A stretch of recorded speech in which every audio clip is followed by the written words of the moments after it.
Hello and welcome to Thought for July the 28th.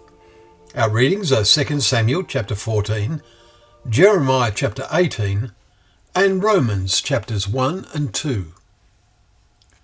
Our thought is the power of God. Paul, writing to the Romans, speaks about the power of God. What does he mean?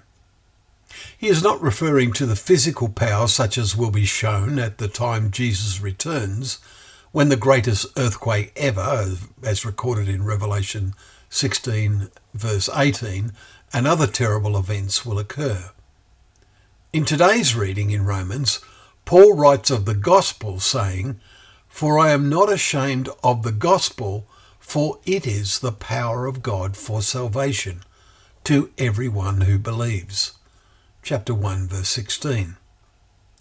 Paul's point is that the gospel makes sense compared to the nonsense surrounding the many gods of human imagination the Romans and all except the Jews believed in.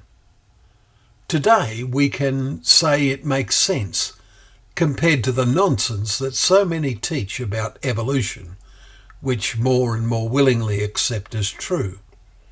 They think that everything that exists sort of created itself, and there is no need for a creator God.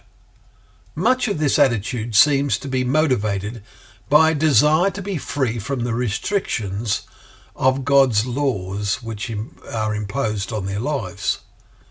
A particular example of this is evident at the moment.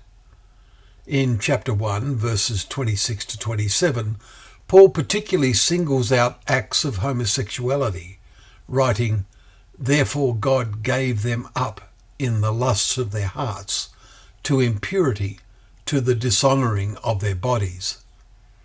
The fact that more and more governments are legalising same-sex marriages would horrify those living a generation or two ago.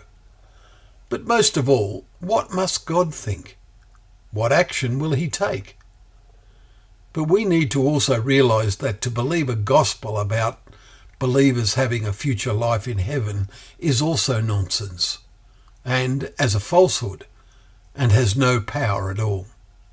It is only the gospel God revealed to men through his Son that has power because it is truth. It is based on historical fact, because the events of the first century and what followed makes sense the more we think about what is written. The conviction of many people became so strong it had the power to turn the beliefs of the pagan Roman world upside down in the 2nd and 3rd centuries. But, sadly, then the gospel became corrupted and expressed in man-made creeds. We must let this gospel become a power in our lives if we are to really live a life worth living with the wonderful prospect of eternity.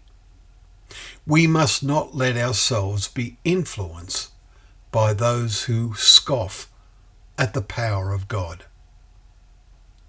Well, thank you once again for joining us for Thought for the Day, where together we can open up the pages of God's Word, knowing that Word to be a lamp to our feet and a light to our path.